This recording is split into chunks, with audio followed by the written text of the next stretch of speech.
है, फिर मकान की बात किस मुंह से करूंगा। स्त्री ने कहा, महाराज, रुपयों पैसों की आवश्यकता हो तो मेरे पास से ले जाओ। और उसने निकाल कर 10 मोहरें राजा को थमा दी। राजा भी मकान ठीक कराया और राजकुमारी को लेकर उसी मकान में गया और उन्हें वहां छोड़कर बाहर से घोड़े और उस स्त्री के लिए भोजन सामग्री ले आया। राजकुमारी ने भोजन तैयार किया और राजा से भोजन करने को कहा। राजा ने कहा, अरे आप भी तो भोजन करो। उसने कहा, नहीं महाराज, पहले आप भोजन कर लें, आपके बाद मैं खा लूंगी। राजा ने भोजन किया, स्त्री ने भी किया। दूसरे दिन उस स्त्री ने कहा, राजन, आपको अधिक कष्ट होता है काम करने में, क्यों ना एक नौकर रख लो।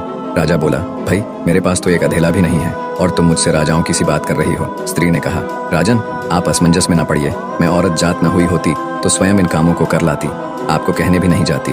रुपये पैसों की आपको जब भी आवश्यकता पड़े आप हमसे निस्संकोच मांग लिया कीजिए।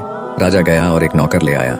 कुछ दिनों के बाद उस स्त्री ने कहा, राजन, मन बहलाने के लिए कभी कभी यहाँ के राजा की कचहरी में चले जाया करो और वहाँ की कुछ बातें सुन लिया करो। अब राजा रोज कचहरी जाने लगा। उस नगर का राजा यह समझकर कि यह मेरे मंत्रियों में से किसी का संबंधी होगा, उससे कुछ न पूछता। इधर मंत्री लोग उसकी आकृति राजा के समान देखकर राज संबंधी जानकर कुछ न बोलते। कुछ दिन यूं ही बीत गए। एक दिन राजा और मंत्री वर्ग ने आपस में आखिर उस राजा के संबंध में बातचीत की। वह किसी का कोई संबंधी तो था ही नहीं। उनको बड़ा कौतूहल हुआ। दूसरे दिन राजा ने उससे परिचय मांगा।